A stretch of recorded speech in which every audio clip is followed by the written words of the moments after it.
Street டாக்ஸ்க்குலாம் feet பண்ண ஆரம்பிச்சிருக்கோம். நாங்கள் வந்து மோரோவர் ஒரு 50 டாக்ஸ்க்கு நாங்கள் வந்து ஃபீட் பண்ண வச்சுருக்கோம், சாப்பாடு கொடுத்துருக்கோம்.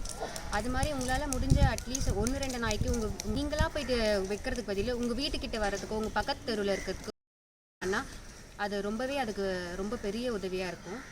ஸோ இந்த லாக்டவுன் வந்துட்டு ஹியூமன்ஸ்க்கு மட்டும் ப்ராப்ளம் கிடையாது, இந்த மாதிரி வாயிலா ஜீவனுக்கும் வந்துட்டு ரொம்ப கஷ்டமாக தான் இருக்கும். ஸோ அந்த மாதிரி டைமில் நம்ம இந்த மாதிரி எதுனா ஒரு ஹெல்ப் பண்ணணும்னு வச்சுக்கோங்களேன், அதுக்கு ரொம்பவே யூஸ்ஃபுல்லாக இருக்கும். டாகுன்னு மட்டும் கிடையாது, இந்த மாதிரி காக்கா குருவி அந்த மாதிரி இருக்கிறதுனால ஏதோ சும்மா கையில் கிடைக்கிறதோ ஏதோ வந்துட்டு வாங்கி போட்டிங்கன்னா அதுங்களுக்கும் வந்துட்டு கொஞ்சம் வந்துட்டு வயிறு நிறைஞ்ச மாதிரி இருக்கும், அதை பார்க்குற நம்மளுக்கும் மனசு நிறைஞ்ச மாதிரி இருக்கும். ஸோ இந்த மாதிரி பேண்டமிக் சுச்சுவேஷனில் உங்களால் முடிஞ்ச ஒரு சின்ன உதவி கூட அதுங்களுக்கு நீங்கள் பண்ணிங்கன்னா அது உங்களுக்கு பெருசாக தேங்க்ஸ் சொல்கிறதா எல்லாம் இருக்காது, பட் அதுக்கு ரொம்ப பெரிய விஷயமா இருக்கும். ஸோ உங்களால் முடிஞ்ச ஒரு சின்ன உதவியை கூட அதுங்களுக்கு பண்ணணும்னு நினைக்கிறேன். தேங்க்யூ.